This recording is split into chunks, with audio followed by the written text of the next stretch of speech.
Oral questions by members. Member for Richmond, Bridgeport. Thank you, Mr. Speaker. Richmond residents are confused. They are worried.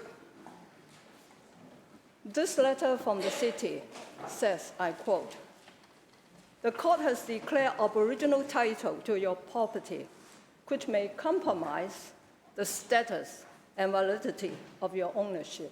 End quote. Richmond residents deserve an answer.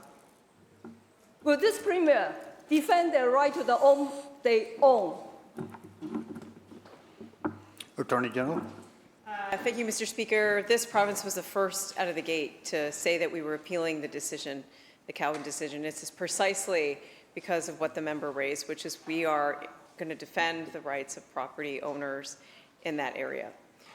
We are working with parties, including I've met with the mayor of the city of Richmond and some of their councillors. Our legal teams are working together and will continue to do so. Member supplemental. Again, people are afraid. They have heard nothing from member from Richmond Steveston, and they heard silence from this Premier Attorney General. Richmond residents deserve a solution. They deserve a government that will demand this court case is resolved at the Supreme Court of Canada. There's an information session on October 28th where Richmond residents are looking for answers. Our Richmond Conservative MLAs will be there.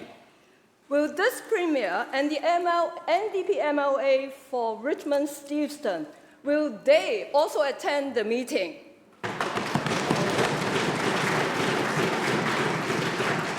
Attorney General. Thank you, Mr. Speaker. I was not being silent. In fact, I just answered the member's previous question. I'll continue. Not only was our government the one to step forward first to say that we're immediately appealing the decision, we are hard at work right now with our team of lawyers because we will defend the rights of property owners. We know that people's ability to buy, sell, and mortgage private property is key in our legal system and our rights of ownership in this province and across this country. We are hard at work, working not only with the City of Richmond and their council, with the federal government on grounds of appeal at the Court of Appeal level. Mr. Speaker, we know that upholding private property rights is very key and critical work, along with the work of reconciliation. This will always be our approach, to resolve outstanding questions of legal theory and attack them when we need to, and also sit down with First Nations to try to resolve issues and bring forward final resolution of some of the past wrongs. We are going to keep at that work, Mr. Speaker, and we won't give up. Leader of the Official Opposition. Thank you, Mr. Speaker. Today, the Premier stood and said that he's going to fight for private property rights, and I'm happy to hear that. Certainly that is our goal, is to protect private property rights. However, I did ask this question and I want to ask it again. When the Premier was Attorney General, instructions were given to the government lawyers to not argue extinguishment of Indigenous rights where they overlap with private property rights. In other words, to not argue to protect the rights of private property. So the question, quite frankly, to the Attorney General is simple. Since that is the direction that was given, how can this government stand and legitimately say that they are actually trying to protect private property rights?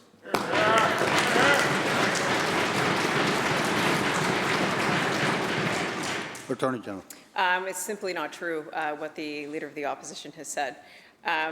Without getting into very complicated legal arguments and the details of the 30 minutes that we have here, what we argued before the Supreme Court of BC was displacement and suspension of Aboriginal title, that a private property right sits above that title so we could protect the interests of private property owners. There was, before the court, many arguments. Arguments were based on the case law and what we thought was the best arguments to protect private landowners. As the member knows, opposite, the City of Richmond did argue extinguishment, and that also failed at the Supreme Court. We will continue at it, Mr. Speaker. I'll just note that in 2014, the Leader of the Opposition was the Minister of Aboriginal Relations and Reconciliation, and that was when the Cowichan decision was first filed. We should be asking for his record on what he did with that at the time.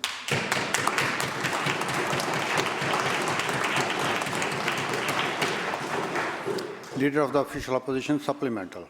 Thank you, Mr. Speaker. Well, this government has had 10 years to deal with it, and clearly they haven't done anything with that file, unfortunately, except let it go to court when it says clearly that its goal was to not have things go to court. But I want to ask this, Mr. Speaker. Private property rights are not protected by the Canadian Constitution. Indigenous rights, when it comes to title, are. Indigenous rights allow for exclusive and beneficial use, as does private property rights. It's clear the City of Richmond explained very clearly that this government, as well as the federal government, did not argue the extinguishment and protection of private property rights that they did. There was a very distinct and different course that was taken by these two governments. But given, Mr. Speaker, that our Constitution does not protect private property rights, we need change. So two things. Will this minister support a direct reference question to the Supreme Court of Canada so that we can get an answer immediately and not have this uncertainty lasting 5 to 10 years while we wind through the course? And will this Premier and this government support the call for changes to the Canadian Constitution to enshrine private property rights?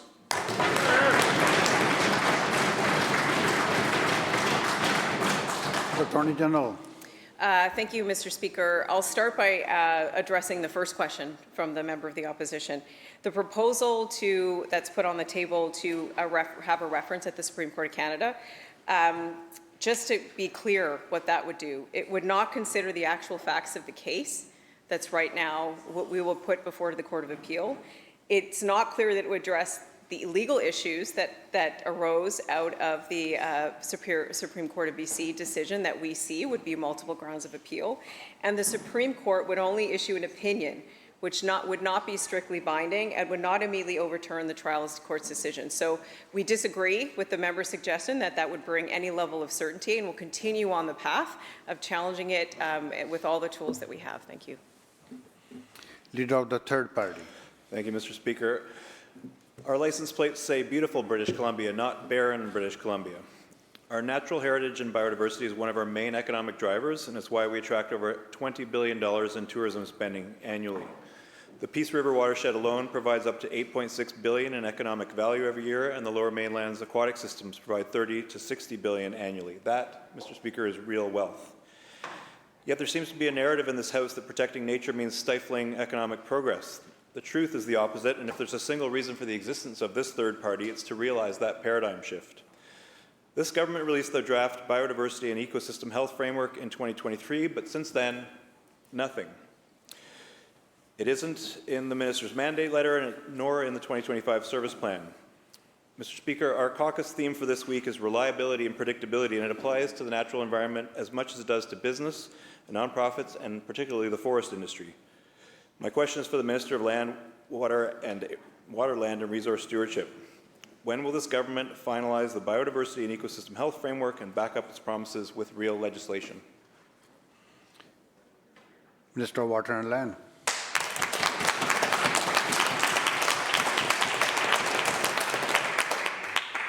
Honourable Speaker, thank you, and thank you for the question from the Leader of the third party. We know that long-term ecosystem health and biodiversity are absolutely critical, not just to our province in terms of our economic prosperity, but also for the health of all British Columbians. And our draft Biodiversity and Ecosystem Health Framework is a recommendation, as you know as well, from the Old Growth Strategic Review report. And the idea is to create that paradigm shift that you're talking about. Part of that is our 30 by 30, our commitment to protect 30% of British Columbia's lands and waters by 2030, and we're well on our way to that. All of these efforts and many more are fundamental to protecting against the worst effects of climate change. We are excited to continue to move forward with our biodiversity and ecosystem health framework, and we welcome any discussions with the leader of the third party as well. Thank you. Member supplemental. Thank you, Mr. Speaker. I'm glad the minister brought up the 30 by 30 commitment to protect 30% of BC's lands and waters by 2030. Right now, only 15% of BC's land is permanently protected. To meet its own commitment, the province must nearly double that number in the next 5 years. This government may claim a higher figure, around 19%, by including what it calls other effective conservation measures. But conservation experts say those don't meet international standards for permanent protection. OECMs remain vulnerable to activities that directly harm biodiversity. In just 6 years, this government's pro-development predecessor protected way more of BC's land base than this government has in 8 years. So through you, Honourable Speaker, again to the Minister of Water, Land and Resource Stewardship, how does this government portray itself as green while falling behind on its promise to protect 30% of BC's land and waters, and when will it finally deliver on this crucial commitment? Minister. Thank you, Honourable Speaker, and thank you once again. 30 by 30 is absolutely dear to my heart, and we are absolutely not falling behind. In fact, we hope to reach 30 by 30 by even earlier, and I think that's a commitment that we're all committed to on both sides of this House. We know how important it is to protect our lands and waters in British Columbia. At the end of the day, that is all we have if we're not able to have healthy, secure watersheds and water supply. We put all of our health at risk. And when we get out into the back doors and we enjoy the back country, we fall in love with it. And when we fall in love with something, we want to protect it.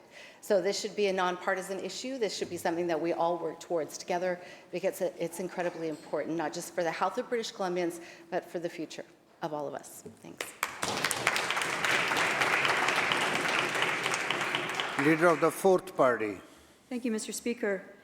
A judge has decided that homes in Richmond are now owned by the Cowichan tribes because their great-grandparents once fished there.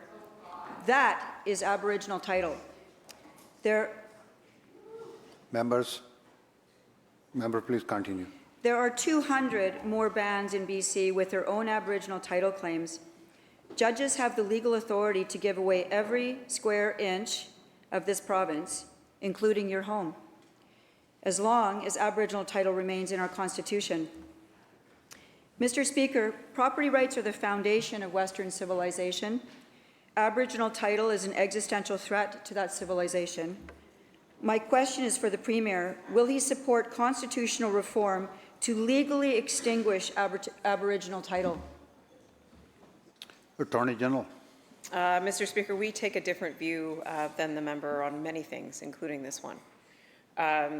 The work of reconciliation and sitting down with First Nations across this province to resolve historic wrong and to bring certainty to the land is the path forward, and it's a path that we will continue to take, and is an important one.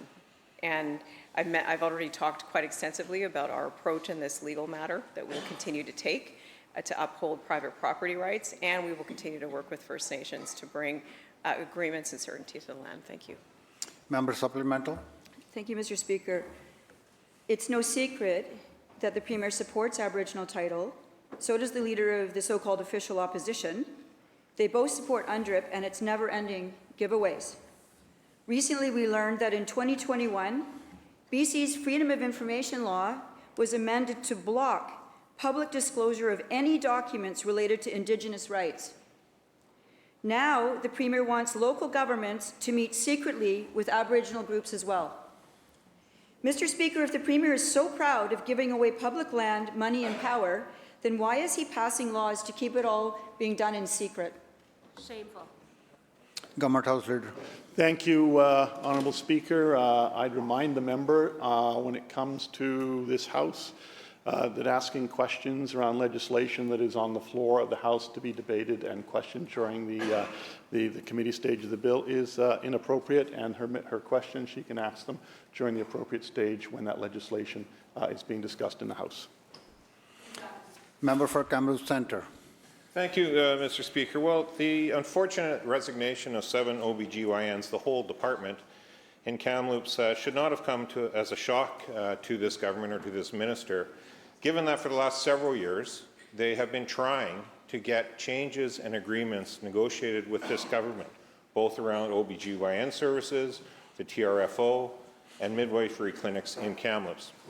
In fact, they thought they had a deal with this government just before the last election, and then like every other election promise this government did, it disappeared after the election. A year later, the OB-GYNs, facing burnout and fear for patient safety, crafted a letter to Interior Health and the Minister of Health, letting them know that they needed to see the changes or they would have to consider resignation. That was on October 1st. 9 days later, 4:30 on a Friday of a long weekend, Interior Health notified the OB-GYNs that there would be no further negotiations, that in fact their resignations would be accepted, and the government and Interior Health were done negotiating. How does the minister explain firing 7 OB-GYNs instead of actually negotiating for patient safety and physician safety in Kamloops?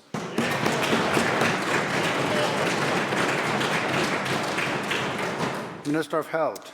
Thank you so much, Honourable Speaker. Thank you to the member for the question and raising the very serious issue around providing maternity services to people in Kamloops and the region, which of course is absolutely critical, and people need to know that it is there for them. And so I want to start off my answer by assuring people that anybody who is going into labour or is experiencing serious risks in their pregnancy, they should always present at Royal Inland Hospital, and that the care will be there for people to continue to work with their primary care providers during this time.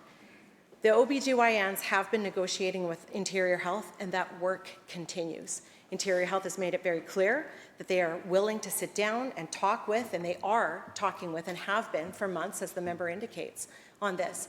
Interior Health has also heard from at least a dozen other OB-GYNs who are interested in prospective employment, and they are discussing that with them as well. Because, Mr. Speaker, it's just so important that we continue to take all the steps necessary to make sure that these services remain robust, and particularly at a time as we have canvassed often in this House, Mr. Speaker, around the shortage of specialists and the shortage of physicians that we're experiencing. That's why Interior Health will continue to take these steps. They will continue to recruit. They will continue to talk with the physicians. It is my expectation, and I have made it very clear, that I expect the physicians and Interior Health to sit down, negotiate together, and to continue to put the patient's interests first.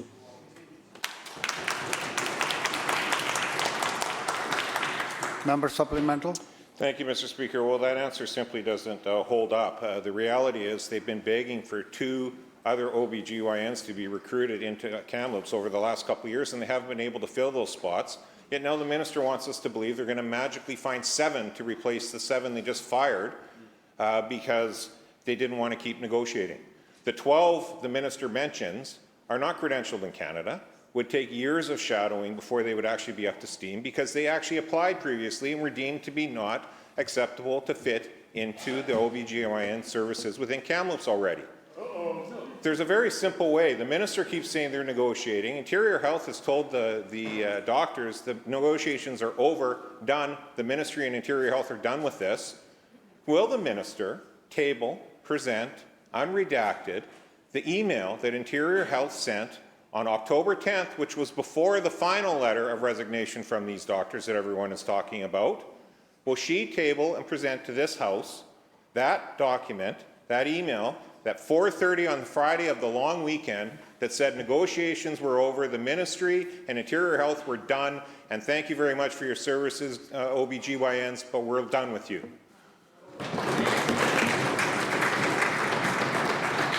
Minister. Mr. Speaker, as I just stated, it is my expectation that Interior Health will continue to work with the physicians, and that they will continue to undertake the work on hiring more and finalizing a contract. Member. Minister will continue. And finalizing a contract that will significantly increase compensation to fill vacancies. In the meantime, Mr. Speaker, Interior Health continues in recruiting and attracting locums to fill spots. I want to be very clear that physicians don't just submit a resignation letter and then walk out the door. that they have duties to uphold, and that includes a 90-day transition period. That is time for Interior Health to continue working on this file and to continue working with these OB-GYNs. And it is my hope that perhaps some of them will change their approach. But Mr. Speaker, the member talks about credentialing taking, well, I think he said years. Mr. Speaker, that's why this government has been working so hard to reduce credentialing and licensure, and that for physicians, particularly coming from places like the US, it is now measured in months, not years. In fact, we are working to get that down to weeks, Mr. Speaker, because we know that is one tool that we can use to continue to bring more physicians and more healthcare workers to this province to strengthen the healthcare system so that people have the healthcare that they need, when they need it, and where they need it. Thank you. Member for Langley Willowbrook. Thank you, Mr. Speaker. Fraser Health Authority is the biggest health authority in the province. A simple question to the Minister on Women's Health. How many gynecological oncologists are currently in the Fraser Health Authority? I'm not looking for long answers. I'm looking for a simple answer. What's the number? Minister. Thank you very much, Mr. Speaker. Thank you to the member for the question. Gynecology services are something that's incredibly important for women, people who are experiencing cancers of a certain kind. And of course, attracting those physicians to BC and increasing the number has been part of the work that we have been doing in expanding these services. Members, let the minister finish. Mr. Speaker, we have made a commitment to establish gyne-oncology services in the Fraser Health Authority. We are working towards that. In the meantime, we have expanded these services in Kelowna, and that has significantly brought down the wait time for people in the Fraser Health area who are able to travel next door to Vancouver Coastal Health. Mr. Speaker, we're going to continue this work, working towards establishing these services in Fraser Health. And Mr. Speaker, I'll wait for the second answer to continue. Thank you. Member for North Island. So I'm going to answer that question for the minister. So Fraser Health has 2.2 million people. It's the biggest health authority in British Columbia, and it has 0 gynecological cancer surgeons. And the Ministry of Health had promised 3 positions for Fraser Health. So thinking about that and thinking about what's happening in Kamloops, we're talking about resignation of 7 OB-GYN. 7. And I'm not sure that the minister understands that obstetrical emergencies are emergencies. And Kamloops is a tertiary care center. People go to Kamloops for complex obstetrical care. So I've heard from an OB-GYN surgeon who told me that women's health, quote, is a mess in BC. And this mess is brewing everywhere. Does the minister agree with this statement? Minister. Thank you very much, Honourable Speaker. Thank you to the member for the question, and I want to thank her too for her care and attention to women's health, because I share that passion with her. Mr. Speaker, we are talking about gynecological oncology and the services, and the member has talked about the services that are or are not available in Fraser Health, but I really want her to understand, and this House to understand, that as we expand these services and have done so in Kelowna, that we have brought down the wait times for women in Fraser Health area, that previously only 4 in 10 people were receiving their surgeries within the target times, and that now, because people can get that service in Kelowna, which is available to people from the north and from all areas of the interior, not having to travel down to the lower mainland, it means that now 9 out of 10 women are meeting those surgical timelines. This is a phenomenal increase in capacity and service for people. We're going to continue this work in expanding out in the Fraser Health Authority. And in the meantime, yes, women do travel across the border of the health authorities into Vancouver Coastal so that they can access these services. Fraser Health has expanded the pre- and post-operative capacity in Fraser Health, which minimizes the number of trips that people need to do into Vancouver Coastal Health.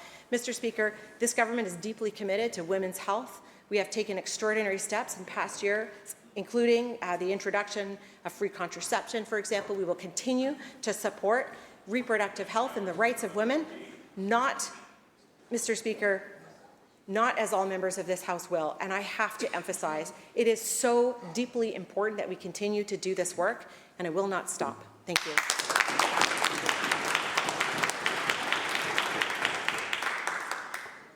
Member for Kelowna Centre. Lindsay Richault is a Kelowna mother who was given 6 months to live, and then she was waitlisted for 10. She has a transplant match, yet she's just become another waitlisted number left to die in the system. Why are women like Lindsay having to fight for their lives in a system that's supposed to protect them? When will this government realize that their incompetence and inaction is leading to the unnecessary deaths of women in this province?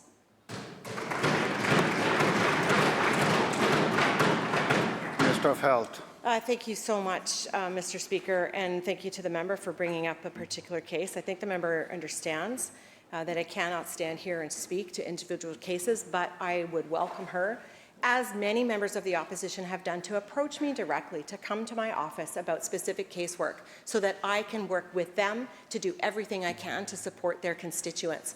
Regardless of the political party that anybody chose to work for or to run for, that is my commitment as the Minister of Health, to work with my staff to serve all members of this House in undertaking this kind of work. Mr. Speaker, we are, as I have said, a government deeply committed to women's health, a government that is working hard to fill the gaps that were left for us to strengthen our healthcare system, investing billions of dollars in new infrastructure, attracting 1,000 family doctors through the establishment of a new family physician payment model, working to reduce the time it takes to credential and license here in BC, attracting more physicians ever before so that we can ensure that people like the member speaks of do not fall through gaps. Mr. Speaker, because that is the last thing that anybody in this House wants to do. And I invite everybody to stand united with me and this government to do this work in recruiting physicians and healthcare workers so that we can deliver the healthcare to people that they need. Thank you. Member for Skeena. When it comes to women's health, this government's record is shameful. In Kitimat, more than 700 women were left waiting for gynecologic surgeries due to a lack of basic equipment. The Kitimat General Hospital Foundation, with donations from industry and small businesses, had to step up, fundraising for an ultrasound table, most of a CT scanner, a TOCO transducer, and a fluid management system so that those surgeries could finally be done locally. They've done more for women's health in 3 years than this government has in 10. Does this minister believe communities should be forced to fundraise millions of dollars for basic women's health care? Minister of Health. Thank you so much, Mr. Speaker. Thank you to the member for the question and for her work in supporting women's health as well. But I have to completely disagree with her characterization of our approach to supporting women and women's health. Mr. Speaker, as I said, we are providing free contraceptives. We are expanding the scope of practice of pharmacists to prescribe those contraceptives. Mr. Speaker, we've improved patient access to IUDs, to cervical anesthetic by increasing physician compensation in those areas, paying family physicians who also provide care at maternity clinics through the LFP program. Mr. Speaker, developing a service contract model for midwives to support them in the work that they do in their full scope of practice. And Mr. Speaker, upholding the rights of people who are pregnant to make decisions for their bodies for themselves.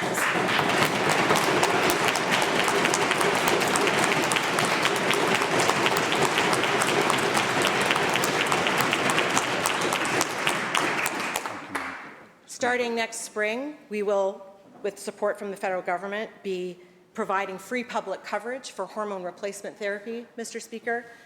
We have invested in vitro fertilization, helping families and women achieve the goals that they have in starting their own family, Mr. Speaker, I won't take anything from the other side that says we do not support women's health, because that is absolutely not true.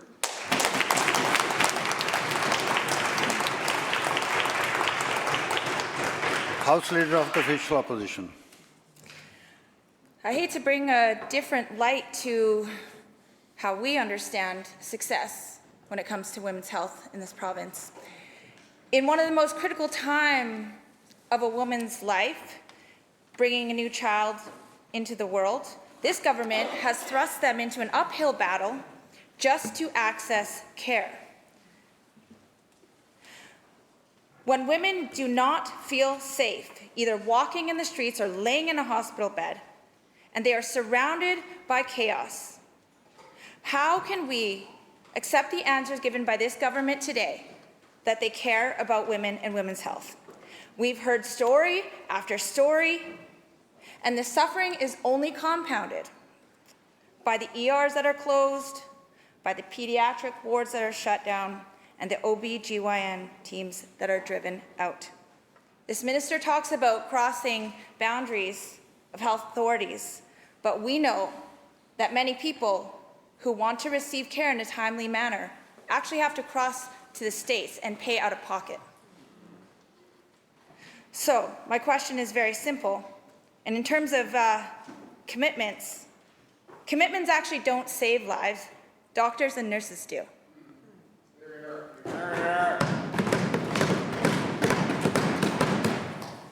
I just would like to ask the minister one simple question. How many women have to die before this government takes women's health seriously? Minister of Health. Thank you so much, Honourable Speaker, and I will proudly stand here and defend this government's record on supporting women, supporting reproductive rights, and doing everything that we can to help women and their families thrive.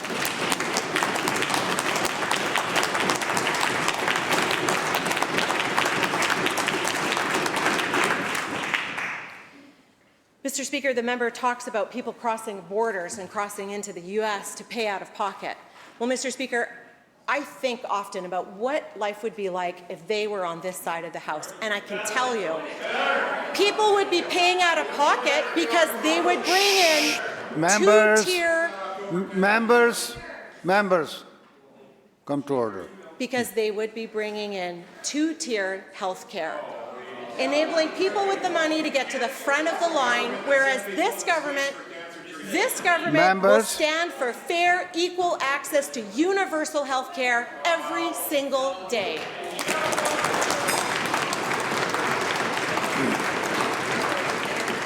The bell ends the question period.